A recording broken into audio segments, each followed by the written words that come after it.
Hey les amis, bienvenue dans ce truc du samedi. Aujourd'hui, je suis content parce que j'essaye un troisième appareil, c'est lui qui est là, une troisième caméra, parce que j'ai remarqué que quand je pars dans la cambrousse, enfin dans la montagne, dans des grottes, dans des endroits pas possibles, ben souvent, je trouve qu'à l'image, on se rend pas compte de où je suis. Le derrière est beau, tu vois, mais on se rend pas compte à quel point c'est dingue à l'endroit où on est.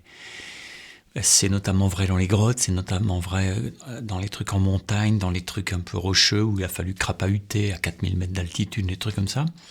Très souvent, il me manque un plan large. Donc j'ai un plan où on me voit comme celui-là, j'ai un plan où on me voit comme celui-là, là, pour voir les doigts, pour que vous voyez les exercices, puis il me manque un troisième plan où on se dit, waouh, il est là, putain, c'est beau, tu vois, avec moi petit dans un grand truc pour qu'on voit l'endroit. Et donc j'ai acheté une troisième caméra pour ça. Donc là, je l'essaye un peu. J'espère que ça marchera. Normalement, j'ai tout branché, quoi. Aujourd'hui, de quoi je peux vous parler? En ce moment, je suis vraiment très relax parce que j'ai commencé le montage de ma prochaine formation qui va être sans grille de blues, sans forme de blues. C'est peut-être plus que 100. D'ailleurs, à ce propos, je cherche un titre. Est-ce que c'est, par exemple, admettons 97 formes de blues, 97 grilles de blues, les grilles du blues, toutes les grilles du blues, c'est-à-dire, au lieu d'avoir toujours trois mêmes accords, comment amener d'autres accords, comment changer de forme, comment commencer par tel autre accord, etc. C'est-à-dire, vous croyez que vous savez faire un blues, mais vous savez généralement en faire un. Et il en existe plein, que j'ai été chercher partout, dans plein d'albums, de toutes les époques. Donc ça, voilà. Si vous pouvez me dire quel titre vous semblerait bien pour attirer du monde, pour que les gens l'achètent. Parce que, voilà, quand j'ai fait blues jazz, phrasé blues jazz, j'aurais pas dû mettre le mot jazz dedans. Je vends très peu de cette formation alors qu'elle est super. Elle est super. C'est la suite logique d'un pro blues. Tout le monde me dit, c'est quand tu fais un pro blues 2. Un pro blues 2, c'est phrasé blues jazz. C'est-à-dire apprendre à bosser avec les triades, les tétrades, et de faire du phrasé. Mais bon, j'ai mal choisi le titre. Voilà, c'est la vie.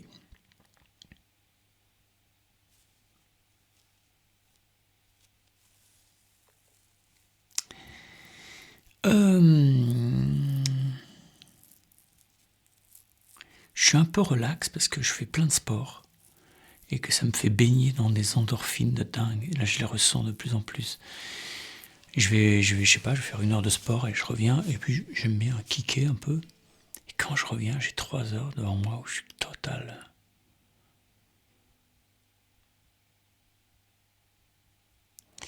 C'est pas de la contemplation, parce que c'est pas que je suis pas contemplatif, je suis plus émerveillé. Je peux pas rester oisif 4 heures en train de regarder une fourmi, c'est pas ça mon truc. C'est je vais être émerveillé par cette fourmi et donc dans ma tête ça investit la fourmi. Et l'autre truc aussi, c'est que je crois que je suis dans une espèce de... Je suis quelqu'un de mélancolique. Je me rends compte de ça en vieillissant. Et quand je baigne dans les endorphines comme ça, j'ai un coup de chaud, et je suis plongé dans une sorte de mélancolie, qui est comme une espèce de très douce tristesse, mais très agréable. Bon, j'ai jamais franchement été adapté à mon milieu.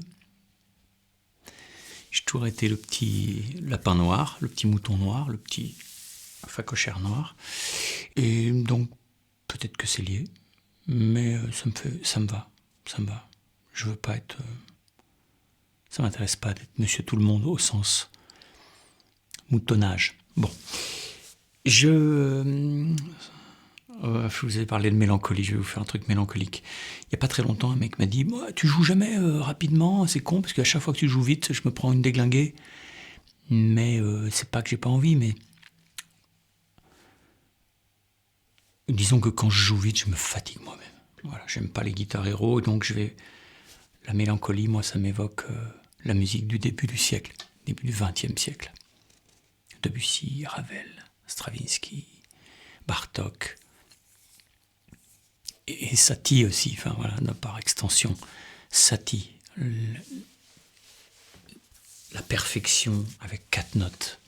Donc je vais essayer de vous faire un truc, non pas à la Satie, j'ai pas cette prétention, en improvisant surtout, hein. Mais avec des couleurs comme ça qui sont un peu impressionnistes et dans lesquelles on ne peut pas trop compter sur la tonalité parce qu'elle se tire sous tes pieds. On va se mettre d'abord une épine dans le pied.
Pas facile, j'ai baissé avec mon orteil parce que c'était trop fort. Bon, tu vois, genre, la tonalité, elle fait... Wow. La musique du début du XXe siècle, là, toute cette période début, on va dire, première moitié du XXe siècle, il y a de la polytonalité dans tous les sens, et c'est la musique qui me touche le plus, en fait. Moi, j'aime bien Coltrane, j'aime bien Thelonious Monk, et j'aime bien Radiohead, et The Police. Mais quand même, Stravinsky, Bartók, Ravel, Debussy, Satie, enfin... Ça peut être avant et après, hein, voilà.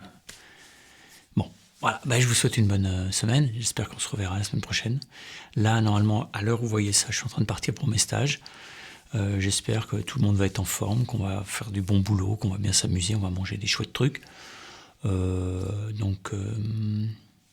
Voilà, normalement, à l'heure qu'il est, quand vous voyez cette vidéo, mes stages sont complets pour l'été. Et si vous êtes intéressé par l'automne, c'est maintenant qu'il faut envoyer vos vidéos et vos fiches.